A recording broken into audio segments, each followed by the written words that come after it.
मेरा नाम नरेंद्र दशोरा है और मैं उदयपुर का ही रहने वाला हूँ। तो मैं मिनिएचर पेंटिंग बनाता हूँ और करीब 42 ईयर्स से मैं ये काम कर रहा हूँ। वाह।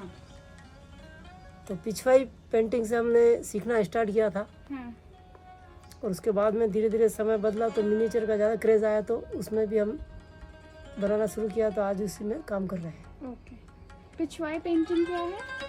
श्रीनाथ जी के पीछे जो लगती है पिछवाई, अच्छा। तो मैं मूल रूप से रागिनी बनाता हूँ खास तौर से। ओके।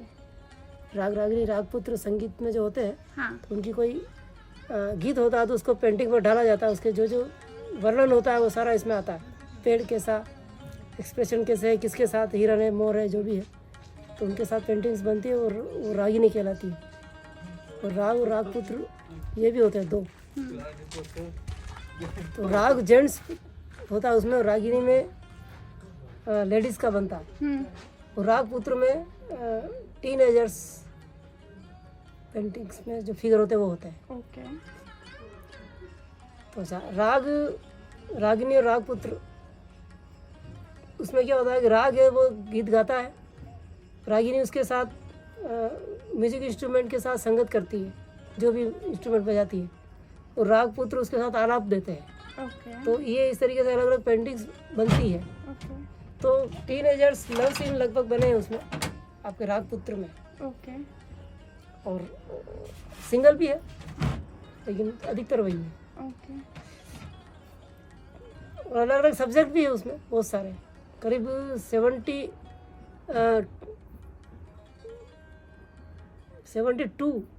या 78 पेंटिंग्स ऐसी है। राग रागिनी रागपुत्र का पूरा सेट बनता है। ओके।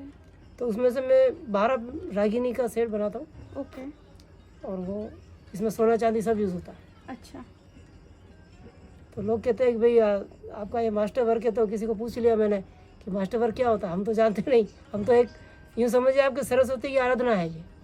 बिल्कुल बिल्कुल। तो हम मास्टर वर्क क्या होता है अभी तक हमें तो पता नहीं है, लेकिन लोग कहते हैं कि भाई ये आपका काम है, तो मतलब आप जितना जानते हैं उतना इसमें लगाते हैं, वो आपका मास्टर वर्क हुआ, ये किसी ने बताया मुझे।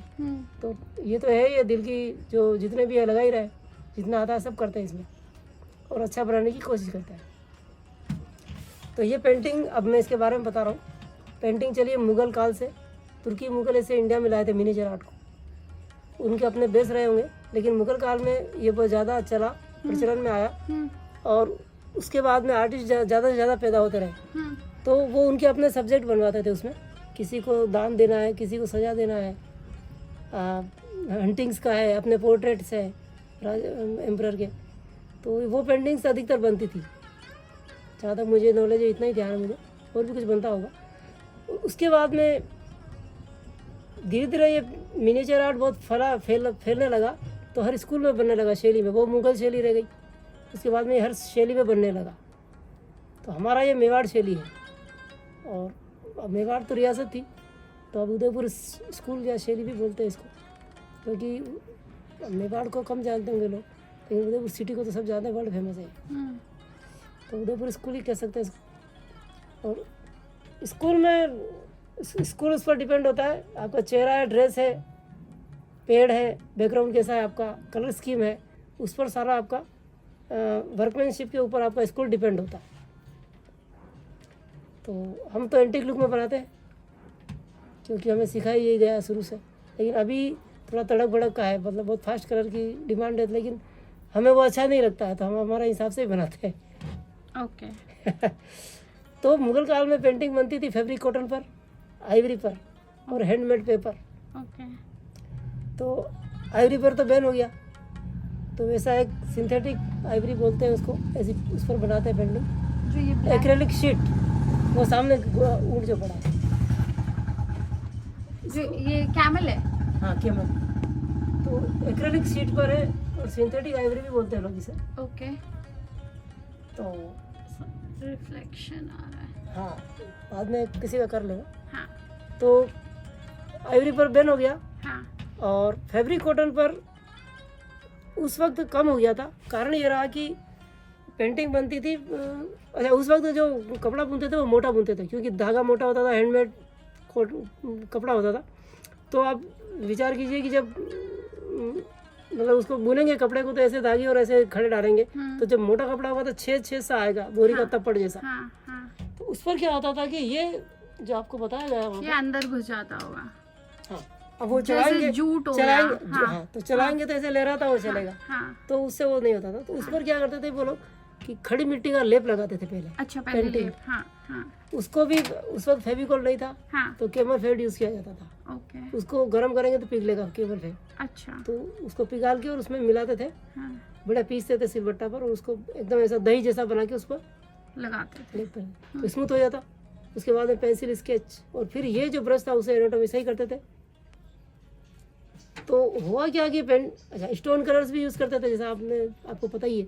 तो पेंटिंग बहुत हेवी हो जाती थी, तो लोग कहते थे रोल नहीं होता थी, फोल्ड नहीं होती थी, तो बोलते थे कि इसको ले जाए कैसे।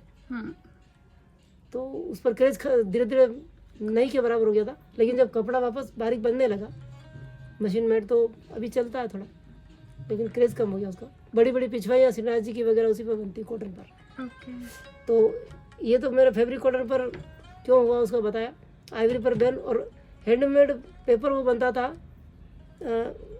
बेम्बू और दाना में थी, और पुराना कपड़ा बहुत गल गया हो, जो ऐसी 3 चीज़ें मुख्य होती थी, उसमें और भी कुछ मिलाते होंगे, तो मुझे ये ध्यान है जो बता रहा हूँ। तो उनको कूट पीट के पेस्ट बना के उसको फ्लैट करते कागज़ बनता था, ओके, तो वो कागज़ है ही नहीं। तो तीनों चीज़ें जब ऐसा हो गया तो पेंटिंग बनने लगी सिल्क के ऊपर। अच्छा, ये हल्की भी होती है, इस पर कलर भी इतना ज़्यादा नहीं लगता है, और छोटे से छोटी पेंटिंग भी बना सकते हैं इसमें। तो लेकिन सिल्क पे जब करते हैं तो पीछे की तरफ कलर ब्लॉट नहीं होता? आता है ना नीचे, आता है, ओके। तो उससे पेंटिंग की प्रिसिजन खराब नहीं होती नहीं। जब कलर ब्लॉटिंग से? नहीं, ग्लू मिक्स है ना, अच्छा ग्लू मिक्स्ड है, हाँ हाँ ठीक है, तो वो तो रहेगा, हाँ रहेगा, हिलता नहीं है वो। ग्लू की वजह से बॉन्डिंग है, बॉन्ड, पकड़ है हाँ ओके, कलर की। तो अब कितना पतला या झाड़ा लगाना वो आर्टिस्ट के ऊपर डिपेंड है, क्योंकि वो सीखेगा तो उसको अनुभव के साथ वो सब आ जाता है। हाँ हाँ, तो अब बस यही है कि ये स्टार से चिपका दिया है, उसके बाद में वो पेंसिल स्केच या फिर ट्रेडिशनल आर्ट, तो ट्रेसिंग भी होता है। ट्रेसिंग क्यों करते हैं, जैसे एक सब्जेक्ट है, किसी ने ऑर्डर दिया 10 बनानी हमको, तो एक बार स्केच करेंगे, उसके बाद में सेम टू सेम चाहिए अगले को, तो 19-20 का फर्क तो हाथ का बनेगा तो आएगा ही। लेकिन जितना बड़ा पेड़ इसमें है, जितना बड़ा फिगर इसमें है, वो का उसे चाहिए, इसलिए ट्रेसिंग करते हैं। या फिर किसी की कॉपी करनी है तो वो भी स्केच वैसा का वैसा नहीं होगा। बस यही है कि, और फिर वो जो ये हमने ये बताया आपको शेल में वो जो स्टोन कलर्स हैं, हाँ, मैं मिट्टी का ढेला यूज़ करता हूँ, मिट्टी के कलर्स। ये आपका मिट्टी का ढेला है येलो, और ये आपका प्लास्टर ऑफ पेरिस का सबसे लोअर क्वालिटी, ये वाइट है। ओके, आपका ब्लैक दिया जला के काजल है, यहाँ पर आजकल कोयला पीस के भी करते हैं। अच्छा, इंडिगो ब्लू है, हाँ, और ऑरेंज हनुमान जी का सिंदूर है। अच्छा, ग्रीन और रेड मुझे नहीं मिलता है जनरली। तो नींबू या नमक डालेंगे तो उसमें केमिकल नष्ट होगा, क्योंकि NaCl नमक का तेजाब और साइट्रिक एसिड, नींबू का क्या कहते हैं, साइट्रिक एसिड कहते होंगे पता नहीं, तो वो उससे थोड़ी सी रासायनिक क्रिया होती है, तो 75% हमें ये कलर मिल जाता। ओके, तो ये 6-7 कलर्स हैं हमारे जो बेसिक होते हैं। तो बस ये, अच्छा, इसका यूज़ इसलिए कि ये रफ होता है, अच्छा, और घिसेगा नेचुरली, कि हम ऐसे उंगली हिलाएंगे तो ये कलर, और क्योंकि ये भी मिट्टी ही है, तो मिट्टी आपकी ये भी इसको घिसेगी, तो पतला हो जाएगा ये, लेकिन टूटेगा तो घेरा बन के टूटता है ये से, अच्छा, घेरा बन के टूटता है, तो नहीं काम का है। वरना ये पतला भी हो जाएगा तो हमारा काम का है, क्योंकि ये रेशे का ही बना हुआ है। ओके, तो इसमें आपका ऐसे उंगली से करते हैं तो दही जैसा कलर बनेगा, बहुत ज़्यादा उसका करना पड़ता है हमको। ओके, तो हमारा काम है सुबह उठ के, पहले और कलर पहले हाँ, चाहे आज कलर कोई काम आए नहीं आए, उसको पानी डाल के रखते हैं रात को, तो सुबह उठ के 10-15-20 मिनट ये काम करना है हमको, ताकि अगर इसमें घंटा 2 घंटा लग रहा है तो वो कवर होता रहे रोज़।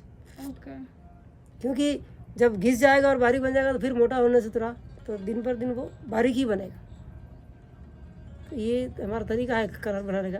ओके, तो और बस ठीक है, इसके बाद में ये कलर फिलअप करते हैं, और फिर इसमें सोना चांदी यूज़ होता ही है, आपको पता ही होता है।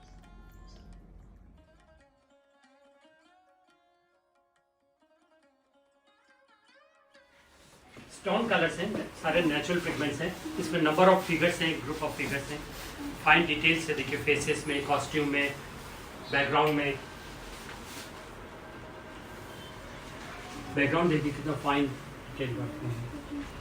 तो ये सारा वही कलर यूज। हाँ हाँ जी हाँ जी हाँ, ये कॉटन है, कॉटन का किया हुआ है। ये क्या है इसका प्राइस? 25। 25। हाँ जी। ओके।